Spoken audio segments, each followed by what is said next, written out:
Um, I wanted to talk to you a little bit about my life, because I feel like art and life really intermingle. So why don't I start at the beginning? I had a moment when I was 14 that really affected me, and I kind of figured it out actually this week. Sometimes things get planted and then they germinate years later. My family, they're all teachers, they're all PhDs. So I decided, of course, I had to rebel against something. So I chose to rebel against being a teacher and being intellectual. But unfortunately, what happened was it backfired, and I think my art really speaks in a way that surprises me most of all. When I was 14, my parents dragged me to the Medici tomb in Florence to see Michelangelo's sculpture. And prior to that, I'd been involved in woodworking and this type of craftsmanship for the last 3 years. So I was most taken back by actually the architecture and the way things fitted together structurally. When I saw the figure, so it was the first time that I really looked at a figure, and I was flabbergasted.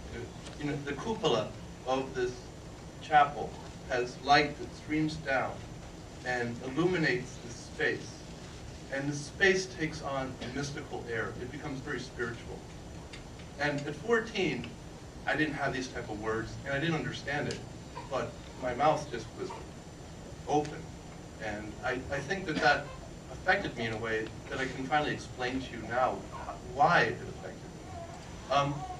There are two things. There's structure, which is architecture to me, and this organic form, which deals more with spirals and energy and how things move, more of a Baroque type energy, things that spin. And the Medici tomb was perfect in showing me this, and I didn't understand it then, but I can try to explain to you now about it and how it's affected my work. Everything has a sense of stability and stasis and a sense of being constructed.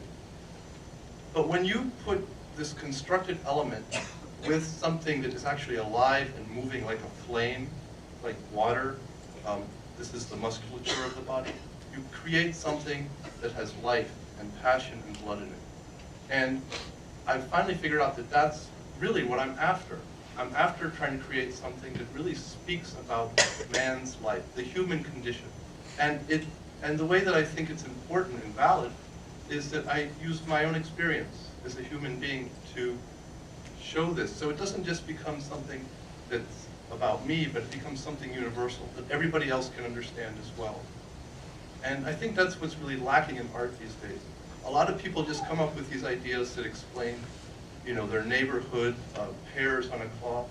And I think art's about a lot more than just that. I think that when you look at art, we have a responsibility as human beings to create something that talks about the human condition, spirituality, the relationship between people. It's a huge task to undertake. And you can't do this unless you have the nuts and bolts in your pocket. You have to have this ability to create a figure in a way that doesn't make it look screwy.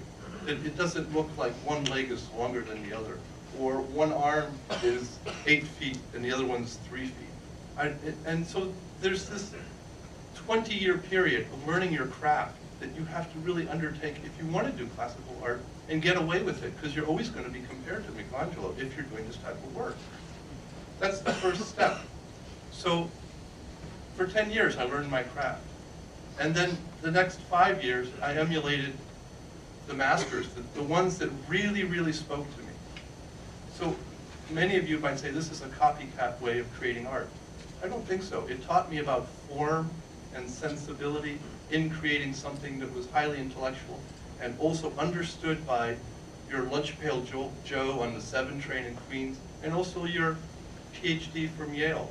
So this is what I would like my art to do, speak to many levels of humanity. And I think that's what Renaissance artists were able to do. They were able to speak to the person coming into the church who didn't have an education, and they were able to speak to the Pope as well, who had quite an education. So this is the challenge that I guess most of us are taking. And it's quite a challenge, because when I go introduce myself to people, I don't like to say I'm a sculptor. Sculptor is synonymous with tchotchkes these days. And I'm really trying to break that. It's a noble profession, and I think it should be elevated to where it was once. And I think that we're on the way to doing that. It's a funny thing.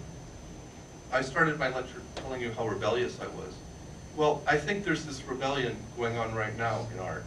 I think that this humanism and the use of the figure in this way is a rebellion against what happened in the 50s. The issue of seeing man as an alienated being. Man's no longer seen so much in that way. He's seen more as a part of a universal whole. And I think that's the direction that art is actually taking. And there is this undercurrent. It's not only happening in sculpture, it's happening in all the arts, in music, in theater, in poetry, in architecture. And this is the beginning of a new century. I know it's just numbers, but it coincides with what's going on in the undercurrent. And that's really all I have to say.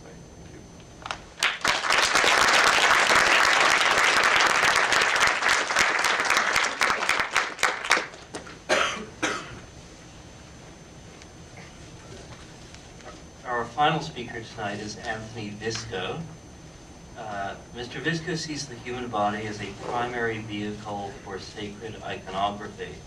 A fine draftsman and painter, he has made a significant reputation as a sculptor, notably for his revival of bas-relief, which he learned about from his daily visits to Ghiberti's Doors of Paradise in Florence, while on a Fulbright grant. Since 1998, he has been working on an ambitious program of sculpture and murals for the Shrine of Saint Rita of Cascia in Philadelphia, due to be completed in 2007. A member of the National Sculpture Society and Classical America, he has received the Arthur Ross Award for sculpture in an architectural setting. He has won it twice. He teaches at the New York Academy of Fine Arts and the Pennsylvania Academy of the Fine Arts, as well as in his own atelier, emphasizing anatomy and drawing both as a compositional tool and as an autonomous art form.